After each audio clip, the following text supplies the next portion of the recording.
अब जाकर थोड़ा सुकून मिला है, वरना रात भर शादी के जोड़े में तो गर्मी में मेरी हालत ही खराब हो गई थी। अब जरा ये हल्की साड़ी पहनकर अच्छा लग रहा है, लेकिन ये क्या, घर में तो कोई भी नहीं है। लगता है सब कहीं बाहर गए हुए हैं। उनके आने तक घर का सारा काम कर देती हूँ। मेघा की शादी के बाद आज उसका ससुराल में पहला दिन था। सुबह उठते ही मेघा नहा धोकर सारे काम करने में लग जाती है। थोड़ी देर पहले ठंडे पानी से नहाई हुई मेघा पसीने से बिल्कुल तरबतर हो चुकी थी। क्या मुसीबत है, 10 मिनट पहले ही तो नहाई थी, झाड़ू लगाते लगाते ही पूरे पसीने में भीग गई। कितनी ज्यादा गर्मी पड़ रही है। आप गीले कपड़े में घर के काम क्यों कर रही हैं? गीले कपड़े नहीं है, पसीने से भीग चुके हैं। वैसे घर के बाकी सब लोग कहाँ हैं? वो यहीं पास में एक नदी है ना, तो हम सब सुबह सुबह नदी किनारे चले गए थे। गर्मी में नदी के ठंडे पानी में पैर डालकर बैठकर काफी सुकून मिलता है। हाँ, आप भी आ जाइए। उमा मेघा को लेकर घर से थोड़ी दूर पर ही बनी नदी के पास जाती है, जहां पहले से ही मेघा के परिवार वाले नदी के ठंडे पानी के अंदर थे। मेघा भी अब नदी के ठंडे पानी में उतरती है। ये नदी का पानी तो सच में काफी ज्यादा ठंडा है। मुझे तो यहाँ काफी अच्छा लग रहा है। इसीलिए भाभी हम घर के काम खत्म करके कुछ घंटे के लिए नदी किनारे आ जाते हैं। अब गर्मी से बचने के लिए कुछ ना कुछ तो करना पड़ेगा ना। मेघा काफी देर तक अपनी जेठानी, सास, नंद और बच्चों के साथ पानी में ही रहती है। जैसे ही शाम होने को आती है, वो सब नदी से निकलकर घर आ जाते हैं। इतनी देर तक पानी में रहने के बावजूद भी घर आते ही थोड़ी देर में मेघा को गर्मी लगनी शुरू हो जाती है।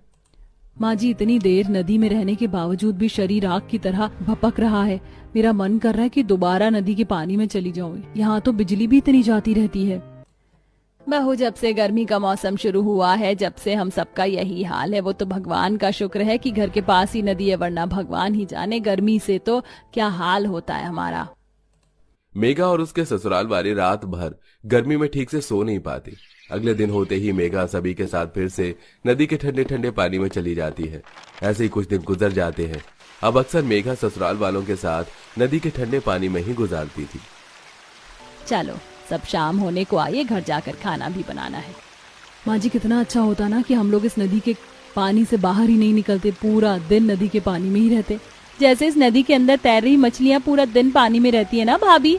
हाँ, काश हम भी मछलियाँ होते तो पूरा दिन पानी में ही रहते, खाते पीते और पानी में ही सो जाते। ये वाला कार्टून तो कितना ज्यादा बढ़िया है ना।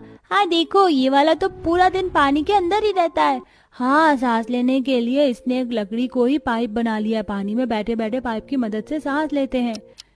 बच्चों, तुम कौन सा कार्टून देख रहे हो? चाची, हम ये वाला कार्टून देख रहे हैं। नया कार्टून आया, पता है? इसमें जितने भी कैरेक्टर है वो आधे से ज्यादा समय पानी के अंदर ही रहते हैं। मेघा जब बच्चों के हाथ से फोन लेकर वीडियो में उस कार्टून कैरेक्टर को पानी के अंदर बैठे और मुंह में एक बड़ा पतला सा बांस का पाइप लिए देखती है, तो